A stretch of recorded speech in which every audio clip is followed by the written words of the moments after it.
Hello and welcome to Sri Raja. Yes, my name is Shashank Roy, and today we are going to talk about another geopolitical topic: NATO rift over Iran crisis. Means there is a rift going on between amongst NATO members, and this disagreement or this dissatisfaction is being raised by Donald Trump.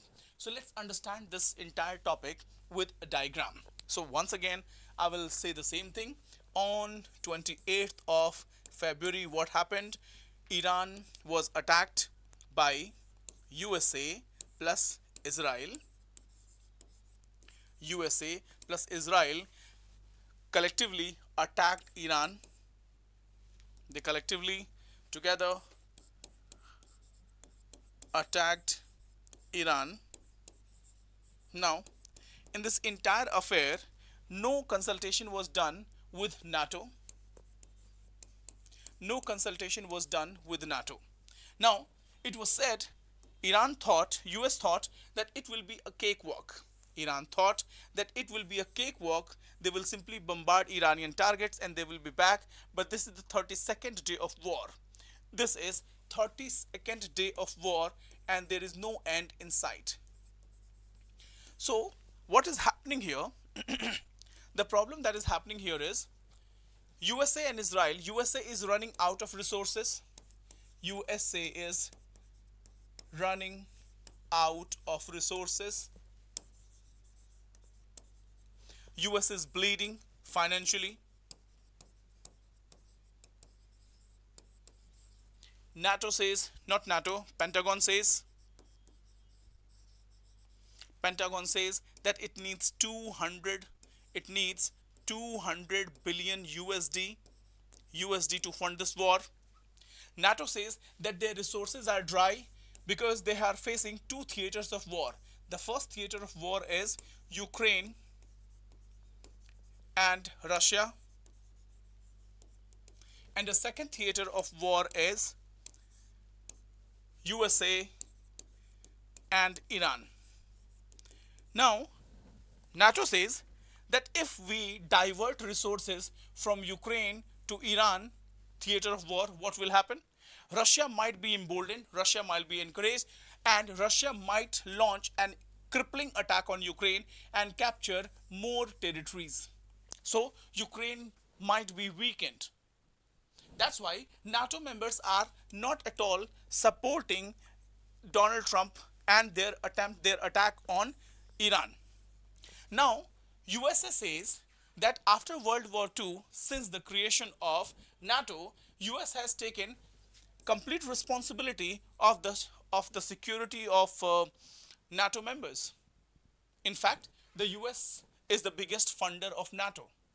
So now Donald Trump wants that NATO members should pool resources in this war against Iran. So now what is happening? Countries such as France, Germany, Spain, UK, and other countries, they say they are asking, is it our war? Whose war is that? Whose war is that? Right? Whose war is that? Was there a consultation? Was there a consultation before launching this war? Right? Is it Israel's war US is fighting? Is it Israel's war US is fighting? Why should these countries be trapped in this war? And since these countries have nothing to do with this war, why should they fund? Why should they fund? There is another agenda. There is another problem. The problem is that it's not only about the Russia-Ukraine theater of war. It's not only about Russia and Ukraine theater of war. The problem is that if Russia captures Ukraine or the vast territories of Ukraine, this is not the end of war. Now in future, the question is also related to in future, if Russia is attacking other nations such as Baltic nations or any other country, how European Union will be able to push back against Russian aggression? What if Donald Trump is not going to support their them in war, because Donald Trump has emerged as a leader who has flip-flop habits. Today he will say something else and tomorrow he will say something else. Again, when Donald Trump decided to annex Greenland, it created a discomfort among NATO members. And Canadian Prime Minister was the most vocal among all those world leaders. So here, so NATO members are not at all prepared to fund this war. They are not at all. They are asking, whose war is that? Did you consult with us? Why should we get entangled in this? Now, what Donald Trump says, that Donald Trump says that NATO is a paper tiger. NATO is a paper tiger. Why Donald Trump is saying that? Because NATO members are not at all supporting, they are not in a mood of supporting Donald Trump in this entire war. Again, Trump or the US is the highest contributor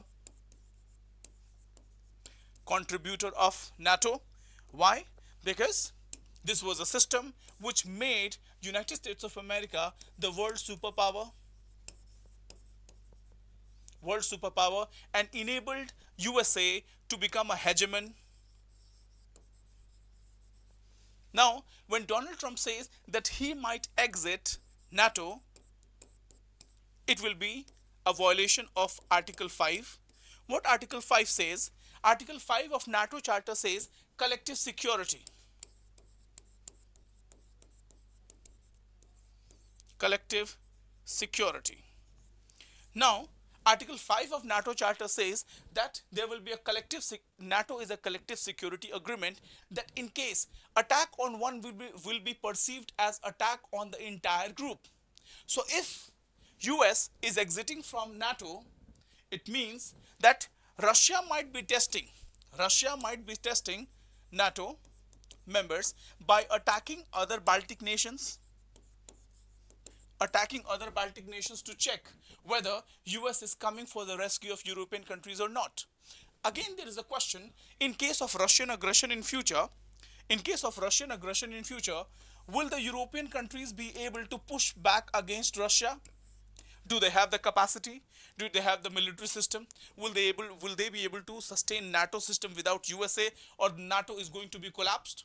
And if NATO is going to be collapsed, if the entire collective security agreement is going to be collapsed, it will be difficult situation for European Union, because it will embolden countries like Russia and China, and Russia might be more aggressive in its behavior against European countries, especially countries who are touching the boundary of Russia. So this is it in this article. This is what this article talks about. The transatlantic rift widens as Trump lashes out at NATO, blaming NATO for everything. These are some of the articles taken from the Indian Express, which says that there is a rift going on, there is a disagreement going on between NATO members and NATO alliance. So I have explained everything here. This is it. And we are moving towards another article, right? If you want, I can send you the PDF of today's article. Let me take you through another article, and this is Oracle and layoff.